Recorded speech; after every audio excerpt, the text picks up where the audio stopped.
Shaukat Fayyaz Ahmed Tarin is a Pakistani banker who served as finance minister of Pakistan from 2008 to 2010 in the Gillani cabinet and worked with the help of the Pakistan People's Party's cabinet members.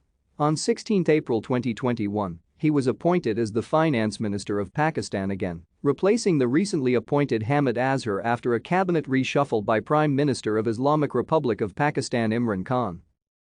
On 7 October 2008, he was appointed as an advisor to the government and was elevated to the post of finance minister after being elected as a senator from Sindh on 27 July 2009.